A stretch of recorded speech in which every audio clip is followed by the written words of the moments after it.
అందరికీ నమస్కారం అండి. నా పేరు బత్తుల అనురాధ. నేను జెడ్పీ గర్ల్స్ హై స్కూల్ నోజ్వీ నందు బయోలాజికల్ స్కూల్ అసిస్టెంట్ గా పనిచేస్తున్నాను. అయితే ఈరోజు పిచ్చుకల గురించి మాట్లాడుకోవడానికి ముఖ్యమైన కారణం ఏంటంటే, మార్చి 20వ తారీఖు ఎప్పుడు కూడా మనం పిచ్చుకల రోజు అనేది చేసుకుంటూ ఉంటాము. ఎందుకనంటే పిచ్చుకల సంఖ్య తగ్గిపోవటం వల్ల దీనిని కూడా పెంచడానికని ఒక రోజు గవర్నమెంట్ వారు చేయటం జరిగింది. అయితే పిచ్చుకలు ఉండటం వల్ల పంటలకు రక్షణ, రెండోది పర్యావరణ సమతుల్యత. పిచ్చుకలు ఉంటే అన్నము, ఆనందము అన్ని రకాలుగా కూడా మనకు ఉపయోగపడతా ఉంటాయి. ఆహారపు గొలుసులో కూడా ఒక ముఖ్యమైనటువంటి పాత్ర వహించేటువంటి పిచ్చుకలు. 20వ తారీఖు ఈ నెల 20వ తారీఖు అంతర్జాతీయ పక్షుల దినోత్సవం కాబట్టి, పిచ్చుకల దినోత్సవం కాబట్టి ఈ సందర్భంగా మనం ప్రతి ఒక్కరం కూడా ప్రతిజ్ఞ చేసుకొని మనం కనీసం ప్లాస్టిక్ వేస్ట్ బాటమ్స్ తీసుకొని వాటి నుండి ఒక కుండీ, చిన్న చిన్న కుండీలాగా తాళ్ళతో ఏలాడగట్టి ఎక్కడికక్కడ నీటిని అలవ చేసినట్టయితే పక్షులు వచ్చి అవి తీసుకుంటాయి. ఆ విధమైనటువంటి చర్య ప్రతి ఒక్కరు చేయాలని చెప్పి ఈ సందర్భంగా మన వంతుగా పిచ్చుకలను రక్షించండి, ప్రకృతిని కాపాడండి అని చెప్పి ఈ సందర్భంగా నేను అందరికీ మనవి చేసుకుంటున్నాను. I am N. Bharati, working as School Assistant Biological Science in ZPHS Velpcherla, Musnur Mandal, Nujvi Division, Nellore District. ఈ రోజు ఎన్జీసీ కార్యక్రమంలో భాగంగా పిచ్చుకల జాతి అంతరించిపోతుంది అని చెప్పి దానికి సంబంధించిన కారణాల గురించి కొంచెం మాట్లాడదలుచుకున్నాను. 10,000 సంవత్సరాల క్రితం ప్రతి ఒక్కరు కూడా ఇళ్లల్లో పంట పొలాలు పండిన తర్వాత వరి కంకుల్ని తీసుకొచ్చి వాళ్ళ ఇళ్ల చూర్లకి వాటికి వేలాడదీసేవారు. చక్కగా పిచ్చుకలన్నీ కూడా వాటిని ఆహారంగా ఉపయోగించుకొని ఇంటి దగ్గర ఏర్పాటు చేసిన చూళ్లలో అవి నివాసం ఏర్పరచుకొని చక్కగా జీవించేవి. అయితే 10 సంవత్సరాలు ఇంచుమించు ఇంకా అంతకు ముందు నుంచి కూడా రకరకాల క్రిమి సంహారకాలు వాడకం పెరిగిపోవడం వలన ఈ పిచ్చుకలు అంతరించిపోవడం అనేది మొదలైంది. ఈ పిచ్చుకలు అనేవి సహజంగా వరి పంటను ఆశించే నల్లి పురుగుల్ని నాశనం చేస్తాయి. తద్వారా అవి రైతు నేస్తాలుగా పనిచేస్తాయి. దానివల్ల ఇదివరకట్లో ఎక్కువ పురుగు మందుల వాడకం అవసరం లేకుండా ఉండేది. కానీ ఈ మధ్య కాలంలో మనం ఈ పిచ్చుకల జాతి అంతరించడానికి ఇండైరెక్ట్ గా మనం నిర్మించే కాంక్రీట్ భవనాలు, అలాగే గడ్డి భూములు కూడా చాలా వరకు స్పాయిల్ చేయడం వల్ల వాటికి కావలసిన కనీస ఆహారం, నివాసం కూడా లభించకపోవడం వల్ల ఆ పిచ్చుకల జాతి క్రమంగా అంతరించిపోయింది. దీనివల్ల రైతులు ఆ పంటలకి ఆశించే పురుగులు వాటిని సంహరించడానికి రకరకాల క్రిమిసంహారక మందులు, కీటకనాశనాలు ఉపయోగించడం వల్ల అవన్నీ కూడా మనందరికీ తెలిసిన ఆహారపు గొలుసుల ద్వారా మన మానవుల శరీరంలో, వివిధ జంతువుల శరీరంలో పేరుకుపోయి మనకు రకరకాల వ్యాధులు రావడానికి కారణమవుతున్నాయి. తద్వారా మన జీవన ప్రమాణాలు కూడా తగ్గిపోతున్నాయి. ఒకవేళ జీవిస్తూ ఉన్నా కూడా రకరకాల దీర్ఘ వ్యాధులతో బాధపడాల్సిన పరిస్థితులు వస్తున్నాయి.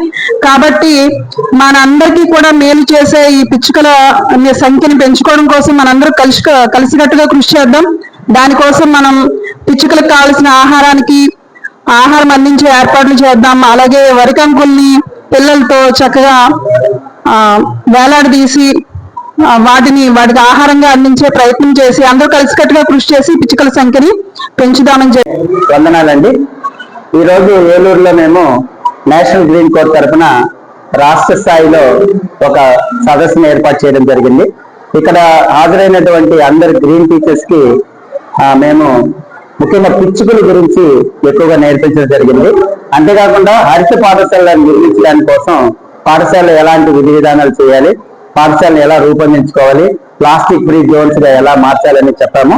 అలాగే ఈ రోజు సెక్షన్ లో ముఖ్యంగా రాబోయే పిచ్చుకల దినోత్సవం సందర్భంగా ఈ పిచ్చుకని మనం ఎలా కాపాడుకోవాలి, దానికి మనకు ఉన్నటువంటి రిలేషన్ ఏంటి అనే అంశాన్ని బోధించడం జరిగింది. పూర్వము చైనాలోని ప్రభుత్వం ఏం చేసిందంటే పిచ్చుకల్ని సంహరించాలని, దానివల్లనే నష్టాలు జరిగిందనే ఉద్దేశంతో పిచ్చుకల్ని సంహరించారు.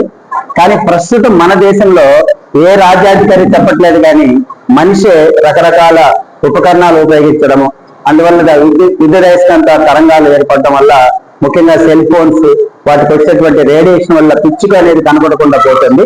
భవిష్యత్తులో దాన్ని చూడాలంటే ఏ మ్యూజియం కి వెళ్ళి ఏ జూకి వెళ్ళి చూడాల్సినటువంటి పరిస్థితి కూడా ఉంది. కాబట్టి ఈరోజు పిచ్చుకల పైన అవగాహన కల్పించడం జరిగింది. ముఖ్యంగా గ్రీన్ క్లైమేట్ నుంచి రత్నం గారు పిచ్చుకలని ఎంతో దానిపైన ఒక సహానుభూతిని చూడాలని, ఆ సహానుభూతిని దాన్ని కాపాడాలని చెప్పడం జరిగింది.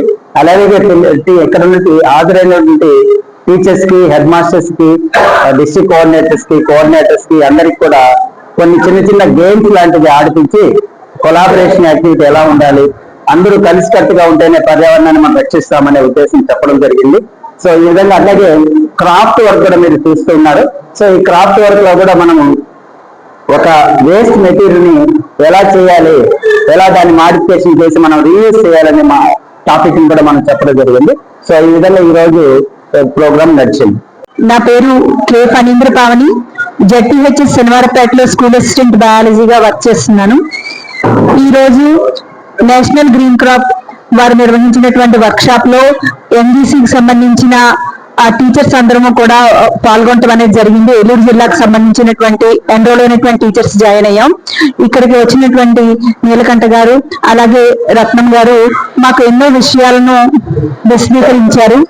ఈ కార్యక్రమంలో భాగంగా పర్యావరణంపై పిచ్చుకలు వాటి యొక్క ప్రభావం గురించి కూడా వివరించడం జరిగింది. ఇదివరకటి రోజుల్లో అయితే కనుక పొలాల్లో చక్కగా వ్యవసాయం అవ్వగానే, పంట నూర్పిడి అవ్వగానే రైతులు కంకులను కట్టి ఇళ్ల ముందు కట్టి పిచ్చుకల కోసం ఆహారంగా ఉంచేవారు. అలాగే పిచ్చుకలు కూడా పొలాల్లో ఉండటం వల్ల అక్కడ ఉన్న ఆహార ధాన్యాలను అవి కొద్ది మొత్తంలో తీసుకున్న పొలాల్లో ఉండేటువంటి పురుగుల్ని వాటిని ఆహారంగా తీసుకుంటూ ఉండేవి.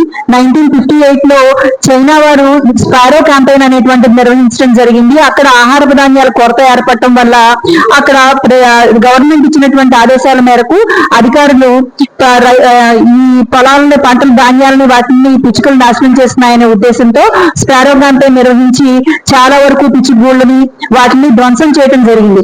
ఆ తర్వాత పంట దిగుబడి తగ్గిపోవటం, దానికి కారణాలను అన్వేషించినప్పుడు శాస్త్రవేత్తలు ఈ పిచ్చుకల యొక్క అంతర్భాగాలను పరిశీలించినప్పుడు వాటి జీర్ణాశయంలో పురుగుల శాతం ఎక్కువగా ఉండటం, ఫుడ్ గ్రెయిన్స్ శాతం చాలా తక్కువగా ఉండటం గమనించి ఎంత నష్టపోయామనేది అంచనా వేయటం అనేది జరిగింది.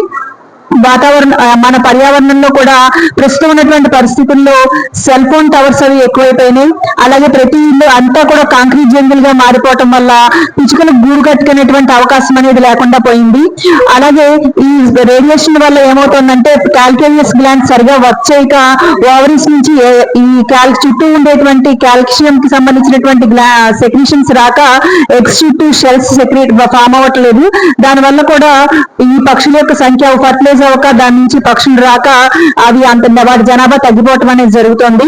ఈ కార్యక్రమంలో ఏ విధంగా ఈ పిచ్చుకల్ని వాటికి ఎండాకాలం కాబట్టి వాటికి ఏ విధంగా ఈజీగా పిల్లలు ఫన్నీగా ఉండేలాగా ఏ విధంగా ఫుడ్ ని, వాటర్ ని సప్లై చేయొచ్చో వీటన్నిటిని మాకు మోడల్స్ చేసి చూపించారు. వీటిని మా స్కూల్స్ లో మేము ఖచ్చితంగా అప్లై చేస్తాము.